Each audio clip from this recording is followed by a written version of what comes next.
Welcome back, everyone. I hope you had a nice break.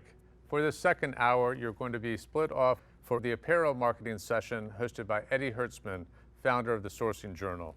We've got some great longtime Supima brands who are excited to share some insights from their own experience in marketing and promoting Supima and telling you what's worked for them. I hope you enjoyed these sessions. Hi, my name is Edward Hertzman, president and founder of the Sourcing Journal. It is my pleasure to welcome you today to this roundtable discussion on marketing Supima. These are certainly unique and challenging times, and from my position, it seems that today brands who value quality are uniquely positioned as a point of differentiation and a way to connect with their consumers. As fashion consumers increasingly investigate the fiber content in their clothing, partnering with a recognized raw material brand has become a competitive advantage for these clothing labels. Raw material suppliers are increasingly taking a B2B to C approach to branding. And Supima has been particularly successful at turning its premium cotton product into a household name through consumer-facing campaigns. Again, my name is Edward Hertzman, founder and president of Sourcing Journal, and I'm here with Stephane Cremieux, CEO of Cremieux, Marc Lewkowitz, president and CEO of Supima, and Peter Drago, co-founder of Original Favorites, to get their insights on brand positioning, marketing, and working with Supima cotton. Welcome, guys. Hello. Thank you, Eddie. Thank you. So, Stephane, I'd like to start with you. My first question is, how does your brand approach and position itself uniquely in today's marketplace? So our brand was founded in 1976 in Saint-Tropez by my father. And since day one, it was based on quality, on fabrics, on hand feels, and we keep that message really on today. So we are obviously really one of the last luxury menswear French brand alive today, and energized by the quality of the product we design every day for the consumer. And how would you say your brand's positioning has benefited the organization during the current market challenges and climate with this global pandemic happening? Well, I think people are, still shopping. They're looking for less but better. So by saying that, they're really looking and researching for nicer, well-made products, better made products with authenticity and also authentic ingredients. It's like a big salad niçoise. If you don't put a good tuna, it doesn't have the same taste. Same for the shirt, same for the products we do with Supima.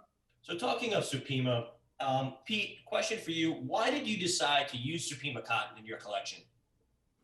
Well, for us, this business was really only started as a side project.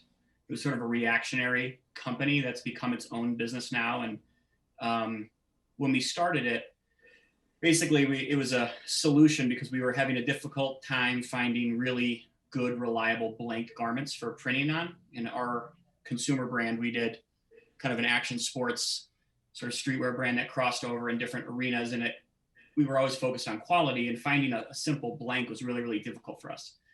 So we started making our own cut and sew t-shirts, which, as anybody will tell you, is not a very easy undertaking. It's a simple product at first glance, but it's a light fabric. It moves around a lot. It gets worn and treated significantly more haphazardly than like almost any other thing in your closet.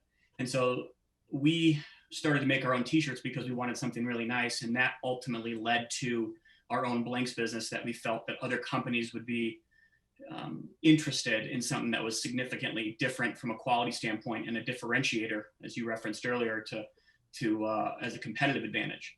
And so we started making Supima cotton t-shirts, and it was the first fabric we started with because we wanted something that was, a raw material and a quality of raw material, as Stephane just referenced, is similar to food. If you don't have good quality raw material, the end product's not going to be to that level.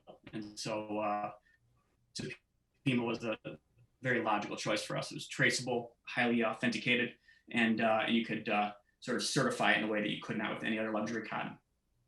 I kind of want to follow up on that, because you mentioned that you went from obviously buying blanks to creating your own product, which now you have to deal with your own supply chain.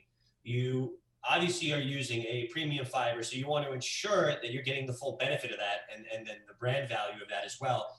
Can you just talk a little bit about how you integrated Supima into your supply chain and also ensure that at the end of the day, the product you were getting had the actual Supima cotton that you wanted in there? So because we started the company with Supima, it never really had to be integrated. It was the only cotton we have ever used in all of our t-shirts, both long sleeve and short sleeve. And we only use 100% Supima across the board. So we built our brand in a way with it. And we've never used any other cotton, and we have no plan on using any other cotton. And that is because the idea of, if you look at like in the luxury fashion world, there's a lot of language around products and sort of discussion about things and what's luxury and this methodology and this technique. But if you start with really good high quality raw material, you don't have to do all kinds of crazy treatments. You don't have to work in a laboratory. It's just already really good.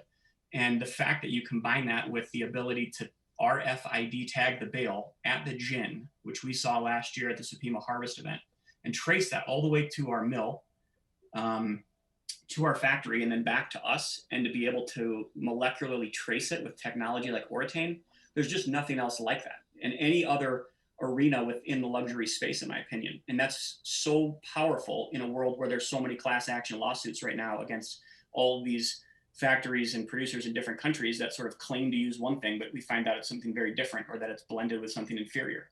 So it was like from the beginning we used it, and we have no plan on changing it because it's almost infallible. So Mark, a question for you. Obviously, we're talking to two of the many brands who use Supima cotton as part of their collection. But why do brands, in your opinion, look to Supima for differentiation? Thanks, Eddie. It's a good question. With regards to differentiation, every brand, tries to be authentic and unique in their own kind of way. Looking to Supima and using that as a fiber for differentiation relative to the other competitive products in the marketplace gives them a unique selling point. We've seen a lot of programs that are out there labeled as Pima or Egyptian, but they're everywhere and they're very hard to actually authenticate.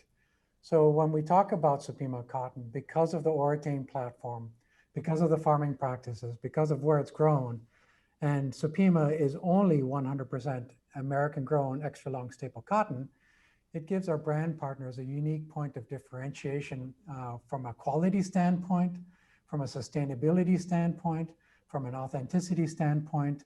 And in the end, it also gives them marketing opportunities that can then be leveraged by the brands and retailers such that they can educate and talk to their customers about it to help them become more knowledgeable consumers. So the point of differentiation for us as an organization is kind of a fundamental key, and was one of the reasons that also drove us to get to the point of authenticity with Mother Nature using the forensic science from Ortane.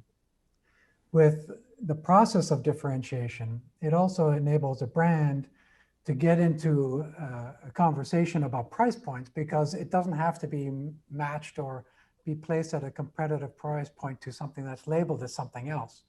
Because Supima is exclusive and it's unique, and only about 0.5% of the world's cotton on an annual basis is Supima cotton, it's an exclusive amount of volume that's produced every year that goes to an exclusive set of partners that choose to take the difficult and hard steps to integrate Supima into their supply chain. So Mark, we obviously understand that some companies want to work with Supima, but on the same side, you as an organization have to equally decide who you want to partner with and who you want to put your efforts behind. How do you as an organization decide who you want to partner with? We look for partners in all reality. Supima is a small organization. We've been around since 1954 and really didn't start into the branding side of this business until the late 1980s. And that originated with a request from Japan, which was our first branding partners. And they were looking to use the Supima name, the organization name at the time, to differentiate the quality of the fiber, because they felt that there was a unique marketing opportunity for them to talk honestly about the products that they're making with a very unique fiber. When it came to us, looking at licensing and working with the brand and partners, it was more of an exploration of finding partners that really wanted to go the extra mile to do the right thing. It's easy to trust a supply chain, or it's easy to reach out and look to a secondary sourcing company to fulfill a product for a program. But you're just never sure, because that whole process is built on trust. So for Supima and our partners, we try to expand that relationship to a more intimate level, where we work closely not only with the sourcing team, but with their marketing team, with their merchandising teams. And it becomes a real collective experience that we engage the brands to come out to the harvest. So like this year, we're having the Harvest Symposium, which is a virtual event. Last year was our first one where we did a larger brand event where we actually brought the brands to the farms, and we hope to be able to do that again. But this year we're reaching out to try and bring that message and share that education and knowledge and experience of what that partnership is. So ultimately for Supima, it's really about finding brands and partners that want to do a quality product, that aren't doing it to undercut some other product in the marketplace, and not trying to outcompete somebody, but they're really trying to tell their own brand story. They're trying to tell their own product story. And ultimately what they're really focused on is connecting with their customer to deliver the best value quality product that they can to their customer, such that they can enhance that relationship for the long run. And that helps drive more Supima consumption through their brands. So a question I have, and I want to go back to Stephane, and Pete on this, is we obviously know the benefits and the advantages of using Supima within the supply chain, the B2B side of the house. But now let's talk about the consumer side a little bit. When you decide to put Supima in a piece of clothing as part of a collection, Stephane, what is the consumer response to knowing that Supima cotton is being used in the products they choose to buy? So first of all, our consumers, our clients, love romance, and it's all about romance today. It's for Supima and Cremieux, it's like sort of a love story that the customers fall into also. They love the stories. They love the story of Supima. They love the story of Cremieux. When we mix it together, it's all about romance. So between the salespeople and the consumers, you get in front of you people that are actually calling the stores and say, did you receive your new Supima shirts? They don't even say the Cremieux shirt anymore. They say the Supima shirt. It's all about the ingredients and the romance and what you put into the product. We're not trying to revolutionize fashion and menswear, but it's all about quality. And, it's probably something that we all inherited also for me in France. We always try to improve the product, not to make it cheaper. And when we started to work with Supima, it's true that we immediately, improve our hand feels, not only the romance, but also the quality of the product. It's all about quality for us. Now, Pete, what about for you? Do you find that the products that are made with Supima cotton receive, more press with cross-brand promotion messaging? So because we're exclusively, or almost entirely, I should say, B2B, we don't necessarily hear it from the consumer directly. We hear it from our clients, who become somewhat reliant on us to provide them with a product. And if you think about where they are, they're the client that will buy bulk from us. They will then decorate the shirt and sell it to their customer. If they switch their supply at some point and go to another company like a Bella or a Next Level, who I am not denigrating their product. They make a very good, inexpensive, soft kind of product, but it's not the same thing as what we're doing with Supima, and it's not priced the same, so it shouldn't be compared. But when they go and do that, and it happens sometimes because they say, well, I'm going to save a couple bucks and go with something less expensive, they inevitably come back because their customer complains.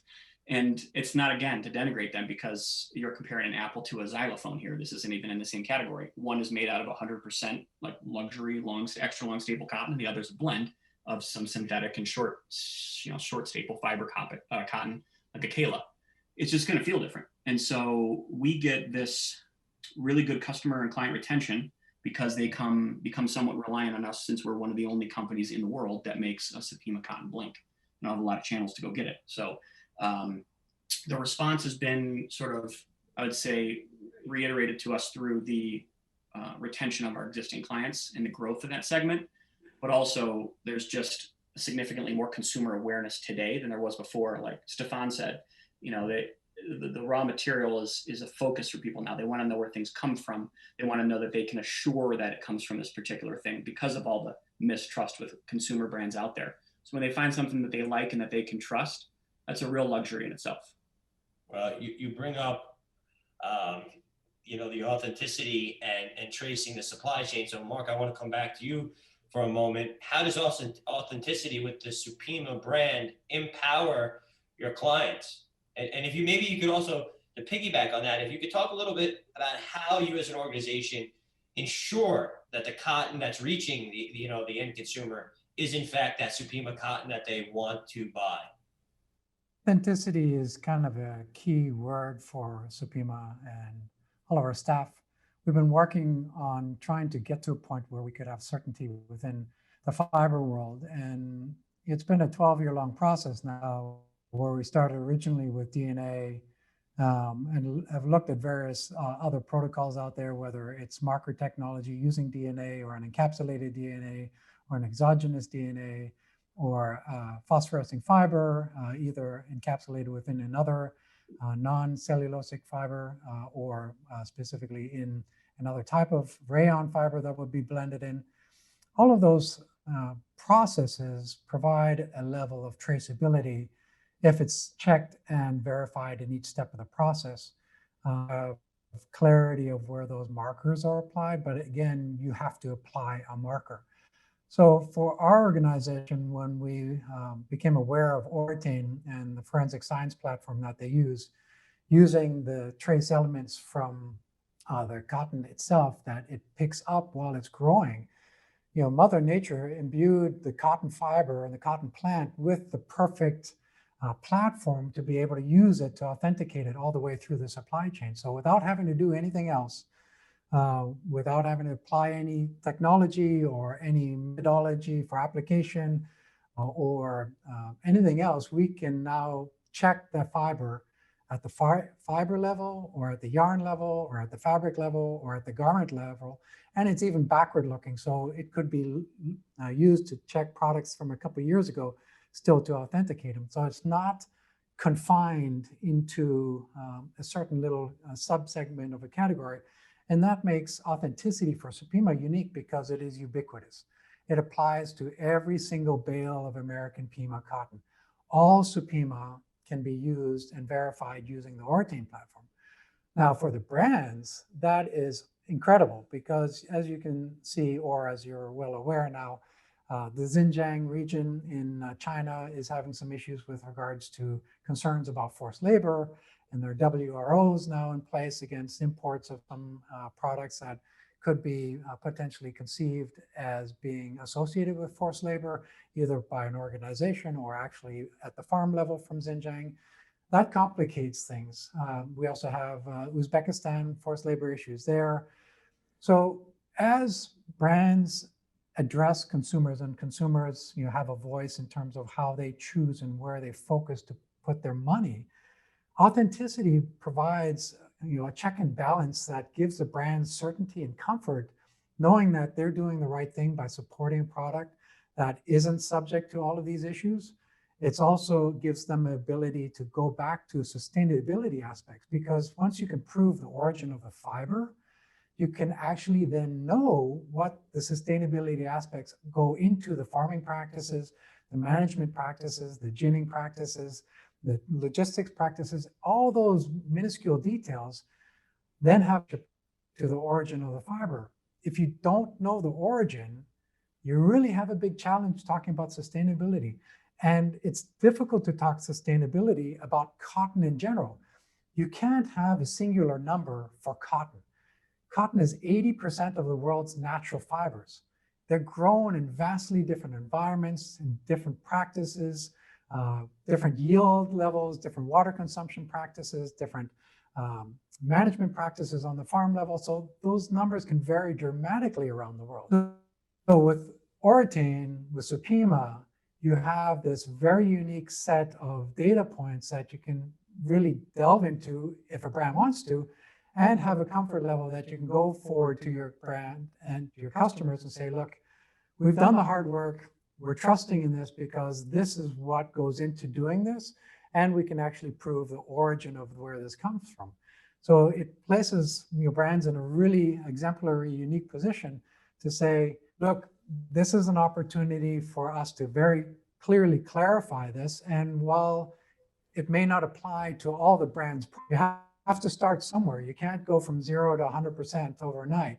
So this gives them the first safe foray into having that message and getting, let's say, a so-called check mark of saying, yep, we're engaged with the entire supply chain all the way back to the origin of the fiber. We're working closely with our partners to engage in a proper supply chain that is fair, is responsible, it treats people fairly, pays them fair wages, and this is the value of the product that we're selling to you. So at the end of the day, that's the value proposition to their brands and retailers, such that they can position that to their consumers. So let's pivot a little bit. Let's talk a little bit about the branding of Supima Cotton. Now, I have the privilege, Mark, I spend a lot of time working with Buxton and a lot of your team members on a lot of your B2B initiatives, and I know that you are very aggressive within the marketplace, marketing your fiber to the industry. I also know as a consumer, all I have to do is sit in a cab going down Fifth Avenue and I pass buses and I see, boom, Supima and Brooks Brothers, and I see billboards, and I see you guys are really out there. And I'm not just saying that because I'm on the call today with you. I just know that compared to some other ingredient companies, you take marketing very, very seriously. Now, one of the things that has been mentioned several times throughout today's call is that, when people feel the product, it's very easy to differentiate at the product level, the soft hand feel, which is a byproduct of the long staple cotton and whatnot.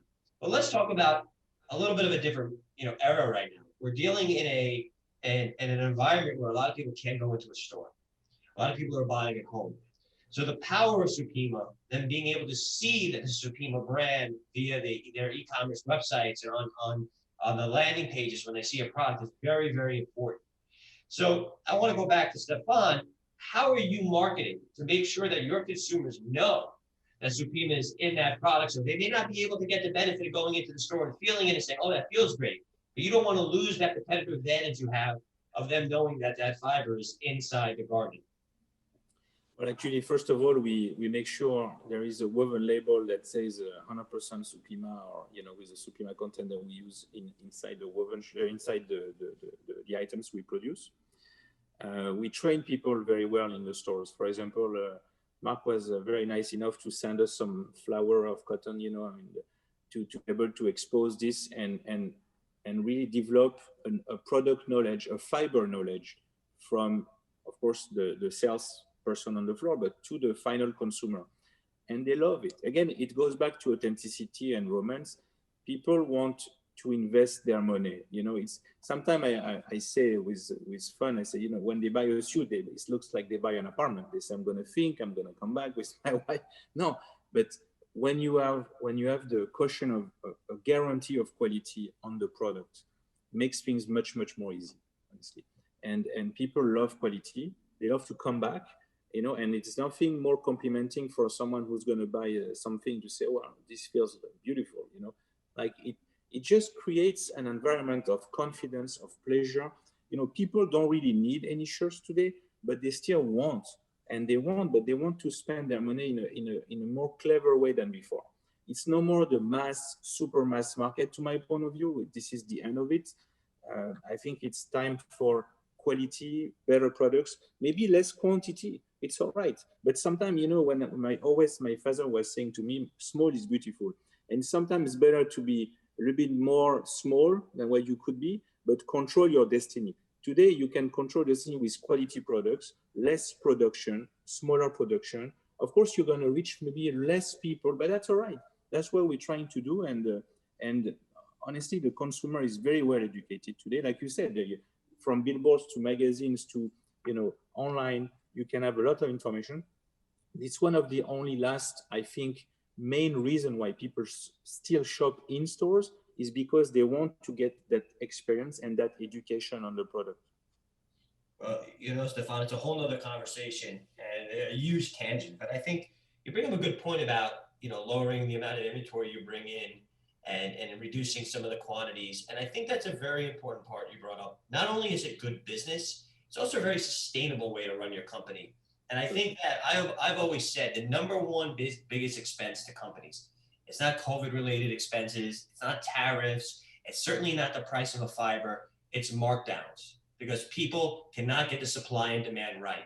If people can figure out their inventory levels, their liquidity issues, all the tension between the buyers and the factories and the payments, that would all be eradicated. And a lot of that's going to start from a more responsive and agile supply chain. And, I think that we've heard and we've read about case studies about this over and over again, but for whatever reason, people will not change their supply chain. So I think you indirectly brought up a very, very valuable point and could be the topic of another hour conversation. But I don't want to, show my millennial age too much here, but if I say hashtag made with Supima for a second, Pete, how do you get your message out there? I know when you're marketing, as you said, the blanks business, there's a few major players out there. You obviously have a point of differentiation. How do you make sure that that to your consumers, whether it's on the B2B side or the B2C side, how do you make sure they know that you have Supima in your garments? Well, we lead with it, like right off the bat. And I think that industry that you referenced, the blanks business, is typically led with price. Everything's kind of like, how do we get a nickel here or a few pennies here? And it's such massive quantities, right? It's just huge, unbelievable, like unfathomable volume and small margin. And that was something that when we said, if we were going to start this business, which was originally like a side project, I didn't want anything to do with it. I wanted nothing to do with this markdown world. I wanted nothing to do with huge inventory positions, and I didn't want to do anything with price leading the discussion. So price is actually the last thing we talk about. If our client is focused on price or someone that we're speaking with, it's just not a fit right away, because they have to value quality the way we do for us to make sense as a match, as a partner. And if they're really focused on the price side, then we usually steer them a different direction, because there's plenty of options out there that will speak to that, like very, very well. But that's also the major part of this landfill waste problem that you alluded to, which is just, it's ridiculous. And if we bought better to begin with, we wouldn't need to come up with all these harebrained ideas on ways to try and reuse old stuff or find places to put it. It's a simple solution. But for us, to your question, we lead with the Supima part because we're a digital brand at the end of the day. We don't do trade shows. We don't have sales reps. We don't go out with a salesperson with a bag and show samples. Like, they have to be able to trust what we're doing from the web.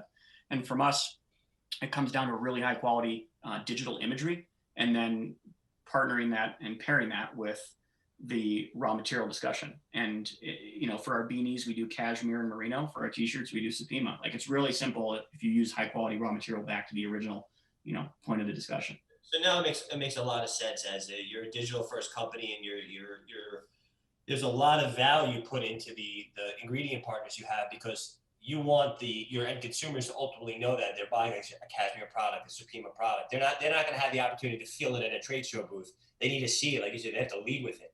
Yeah.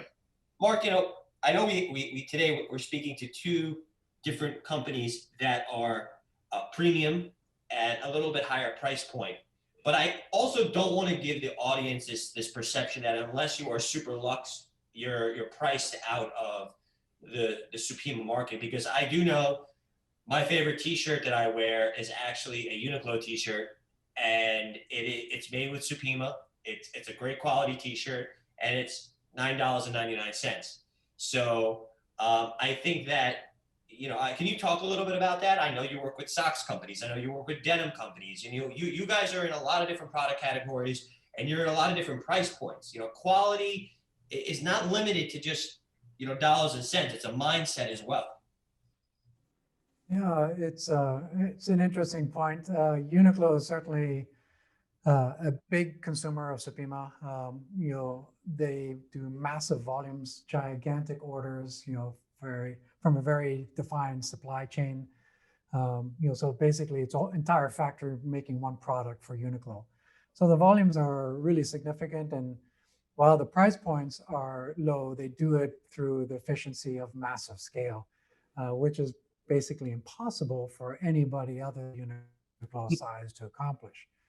Um, like Pete and like Stephane, the mentality that they approach the Supima business is much the same, because they choose to use Supima. They invest in Supima because of the quality, because they want to endure an experience for the customers that's the most comfortable and most lasting, most durable product that they can. They stand behind the product just in the same way. And when they think through the product, and even when prices were soaring up, the margins on their business are relatively small, but they would still absorb those prices because it's important and fundamental to their business as an identity to protect that relationship that they've nurtured with the customers. And you can see the growth of the awareness of Supima. And I have to give Uniqlo credit in that, because of the number of stores that they have on a global basis and the volume of Supima products that they do, it's certainly helped the awareness of Supima on a much broader global scale. We have now approaching 600 licensees in over 50 countries. And that relationship of value and quality to Supima is one that's inured based on the past experiences of people getting into the stores and touching and feeling them. But now it's obviously a little bit more challenging. And Pete does a great job with his online presentation of how he tells the Supima cotton story, for the original favorites, and the durability. And for his business, it's really unique because he's appealing to a customer, a B2B customer that is looking to sell a more enduring product, such that when a company puts their own logo on it, or they distribute it to employees, or they distribute to an event, they want those people to be wearing proudly this shirt with their logo on it.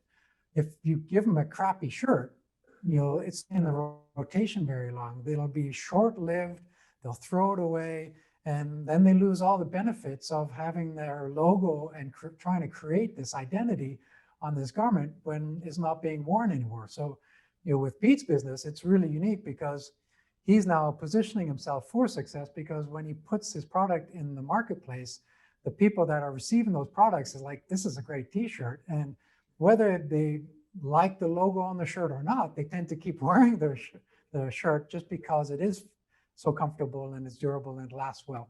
So it has a much longer longevity, which helps that brand that came in to buy that embroidered or printed product, is using Pete's blanks. And the same thing happens with Stephane's business when, he's appealing to a more sophisticated intellectual shopper that values premium and is willing to pay a premium price to not look like everybody else on the street, to have some unique style, to have some unique colors and fabrics that are different than everything else in the marketplace. And because the collections are smaller, when you go out or when you're going to see friends or when you're at work, your look is going to be unique. A lot of people, even in this work from home phase in society, are looking still for a point of differentiation. How do you look a little bit different than everybody just wearing a sweatshirt or a t-shirt all the time? So in Stephane's world, he can provide those unique little touch points that give people a feeling of, all right, things are stressful, but I can find some comfort in dressing myself up a little bit or dressing a little differently with my own character and style. So these are, those avenues that the brands, and it doesn't matter what product it is, because it can go from a bath mat all into super fine 200 NE dress shirts. It can go into jeans. So there's no limit to what Supima can be used in. It just depends on the yarn count that is ultimately going in. And if it's something like a bath mat, it may end up actually going into an open end, which is kind of rare for Supima because it needs a larger rotor on the open end machine. But it produces this really lofty, soft, highly absorbent bath mat that's really durable and lasts a long time. So you get benefits of color saturation and all of those things. And those intrinsic things, for a bed sheet, for a shirt, of durability, when you have something you like and it lasts and you can keep going back to it, maybe as your favorite t-shirt in your drawer, or the favorite knit shirt or woven shirt on your hanger in the closet, or your favorite pair of pants. Those are the things that help the customer connect back to the brand and connect back to the ingredients. And that's part of the reason we work so closely with our brand partners to help with that education process with the consumer and make sure that in the garment label somewhere it says that it's made with Supima, because that ultimately connects that customer back to their brand and gives them that comfort and knowledge in the quality of the ingredients that go into that product. Marc, with the awareness of Supima obviously growing every day, and you're seeing a demand, even though it is a difficult retail climate today, there is a demand for Supima. We're hearing it today on this call. I have a question. You mentioned earlier there is still a very, very limited amount of available Supima cotton in the world. So as demand and awareness increases, will there be enough Supima cotton to service that demand? Good problem to have, but it's a reasonable question. Exactly. I hope you're right. I hope there is a problem where demand becomes a challenge just because of supply capacity. But I would say at this point, when we look at an annual production of Supima cotton, somewhere between 500 and 800,000 bales on average, that is the largest single source of extra long staple supply cotton in the world from one country. So we look at a marketplace where we have year-round supply, we have great dependable merchants that can deliver that cotton on a year-round basis, that is a continuous supply to our brand partners. We have a USDA that you've heard about that makes sure that every bale gets its own unique classing, so all the quality parameters identified. So that makes it really unique, which enables the brands to make sure that the quality of the product meets their requirements on a regular basis. But that said, and as much as the Supima licensing program has grown and as much as consumption is out there, while all Supima cotton generally sells every year, there's more opportunity yet on the Supima branding side. So we're still maturing that side of the model. And while we have, approaching 600 brands on board, of that Supima cotton that's in the marketplace, not all of it is marketed yet as Supima. There are brands that are still out there calling it Pima. There's some brands that are still calling it just regular cotton. They're absolutely missing the point, and they're missing the opportunity to connect and present that value proposition to those customers. So I'm not sure why there's still such a void in that connection between opportunity and effectiveness, getting that message out. There are brands that sometimes think, with variability in price, they're nervous of getting into Supima because it's more expensive fiber. But at the end of the day, the price point that you choose to sell your product at is somewhat disassociated also from what a theoretical market price can be, because customers will look at the value of the brand and they'll look at the value of the ingredients that go into the product, and they'll make their own determination of there being a value for that product. So if they like the style and the color, that's one thing. But if they trust in the brand, that the brand is doing the right thing to be authentic, to tell a great story, to be responsible, and share that information, it makes it much easier for the customer then to look at that position and say, hey, you know what, this is a place where I want to spend my money. I want to support that brand. I'm doing. And you can see iterations of this, throughout the supply chain and in other categories that aren't even cotton. You look at the recent launch of the Adidas recycled shoe, for example, where that shoe is 3 different materials that you had to subscribe to and see if you can get in on a early list. At a pair of shoes, you send them back, they recycle it and send you a new pair of shoes. The customers are actually engaged in this, and they want to have an experience of being able to be sensitive to the climate, and be responsible to climate change. And how do you do that? Buy more durable clothes. Buy a little bit less, but spend a little bit more on something that's better that you can add into your rotation, into your collection, and that feels good when you wear it, right? Because you're going to wear more of it and you're going to have to buy less of products that you typically were disposing after you had a very short life with them. So I don't think we can have a conversation today without touching on the topic of COVID. So Stephane, I want to ask you, it's been a rather challenging, 6 to 8 months for the industry. We're still living with this virus. How has it impacted your business, in this past year? And as you look to 2021, obviously, until we have a vaccine or some type of therapeutic in place, we're going to be living with it for some time. So how are you planning moving forward your business and just life in general? Actually, the COVID has re-energized a little bit the business and my willing to go directly with the consumer. And we're opening more stores. Our online sales are growing too. Not at the, it's never big enough, right? But it's very, very good because we saw we're not necessarily an online company, and we became end of March an online company from nowhere, where we were more like a traditional retailer. But we feel these two strategies of direct to consumers through online and physical retail is clearly what we're doing. So we just opened a store actually in the middle of the pandemic in Italy. I don't know why, we're crazy, but we did it, and we're not too unsatisfied, even if it was not a normal season. We're opening in London in February.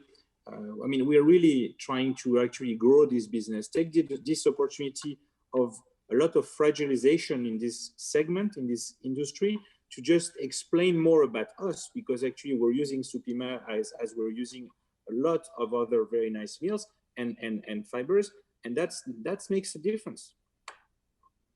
Now, Pete, what about you? You obviously are uniquely positioned because you started out as a digitally native business, so you weren't playing catch up come March when half the world was trying to figure out and say, oh wow, I really wish I would have invested in e-commerce a long time ago.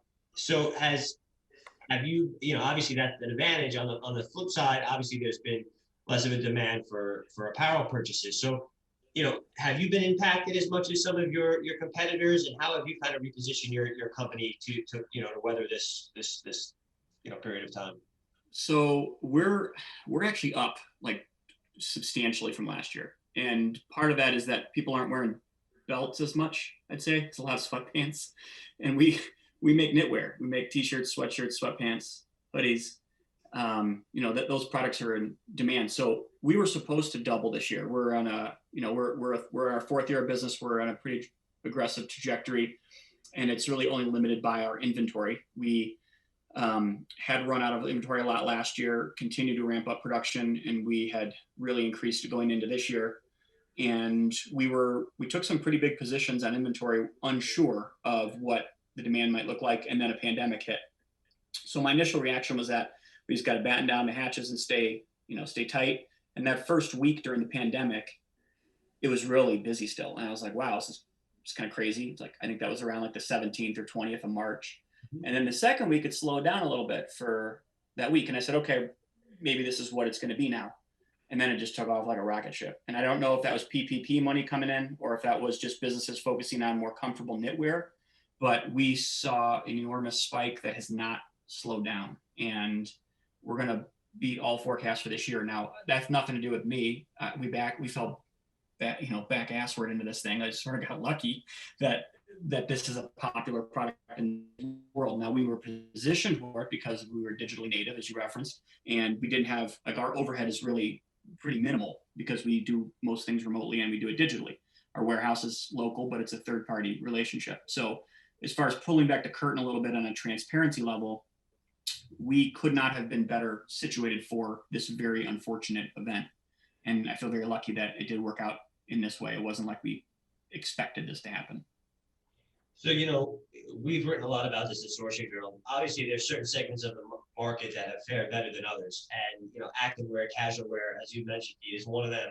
If you're a gown manufacturer or a suit maker, obviously you're not in the same category. Obviously the places to wear these garments have been reduced.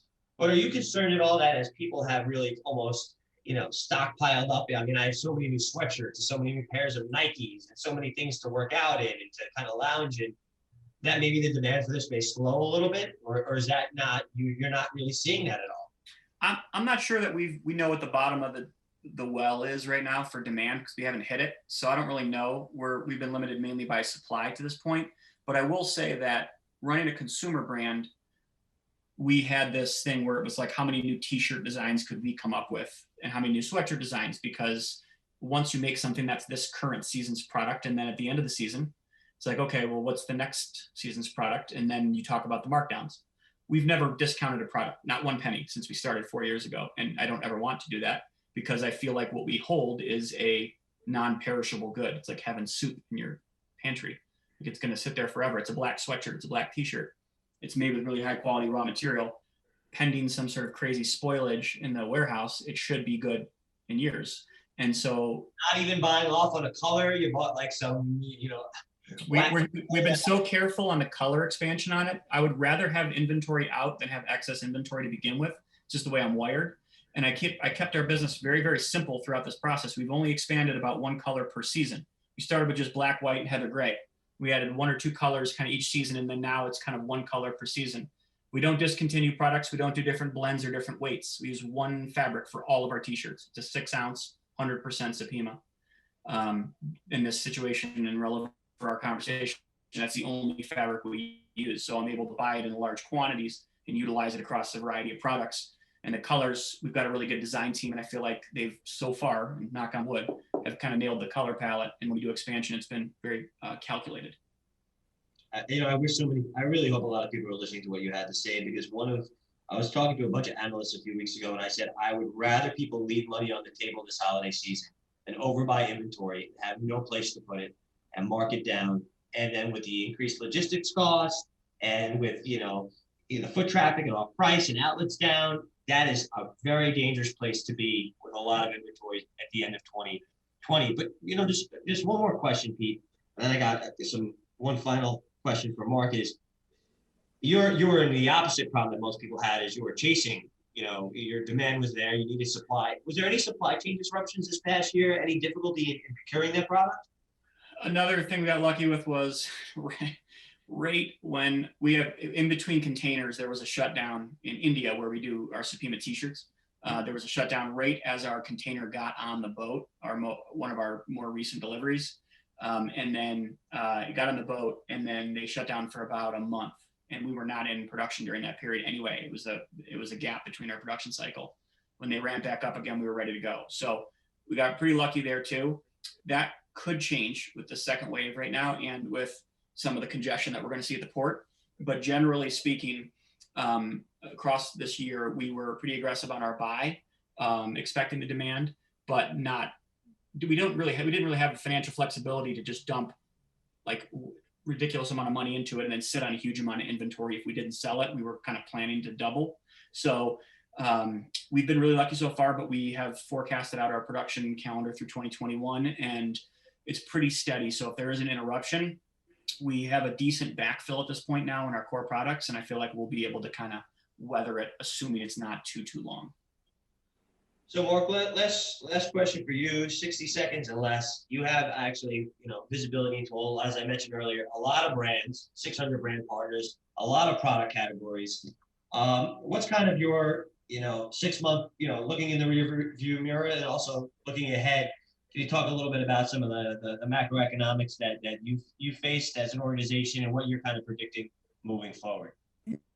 Yeah, so I think it's an interesting conversation, because we really don't have enough information yet due to all the challenges with what's happened since the pandemic started. But one of the things that we do see clearly is the increase in demand for knits, generally speaking. A lot more comfort wear, things that people will be comfortable in and want to choose to wear, in the work from home. I think the business world is changing. So that's kind of, I think, the direction for the future. And, that's where we're kind of seeing most of the growth that we see right now.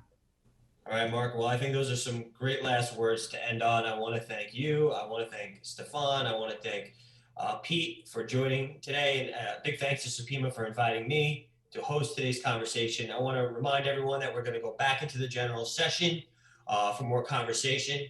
Thank you to everyone again, and look forward to seeing you in the next breakout. Thank you.